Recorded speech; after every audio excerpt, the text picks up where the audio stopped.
The second step of molding is constructing the parting board and resting the plug at the center line. The purpose of this step is to mount the plug in such a way as to expose it at exactly the center line, dividing the plug exactly in half. First, the box is constructed. 3 boards are nailed together to build the base of the box.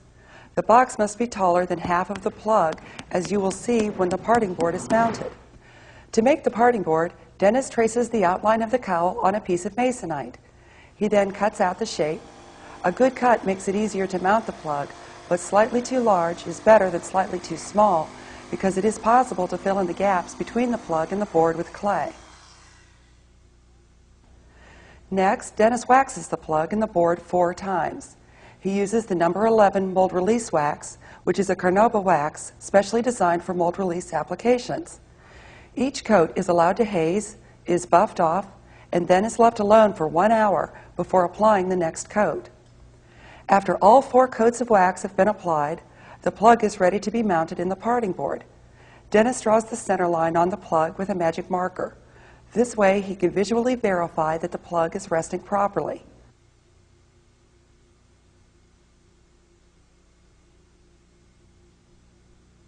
Additionally, he has built braces for the plug so that it rests at exactly the center line.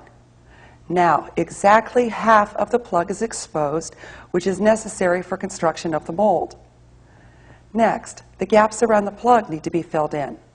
Dennis uses the number 104 clean clay, a non-drying, oil-based clay which allows for future application of wax and PVA.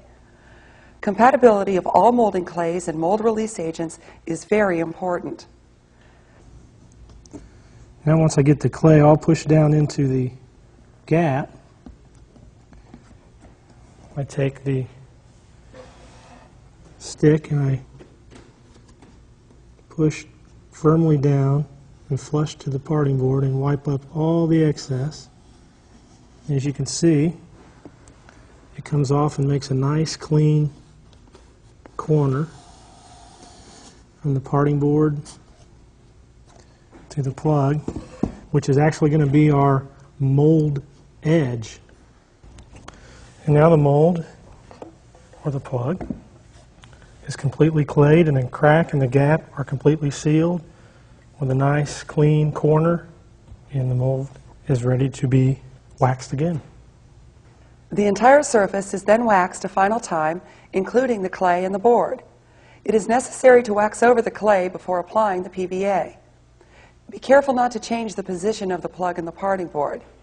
Because this is the last coat, it is not necessary to wait an hour after buffing the wax to continue. You must only wait until it hazes, buff it off, and then proceed. Dennis is ready to apply the number 13 PVA. PVA and wax systems are designed to be used together and are not interchangeable with other systems. The PVA is best applied by spraying.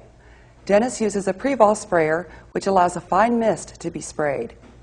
PVA is applied as 3 light mist layers, allowing about 10 minutes between coats to dry.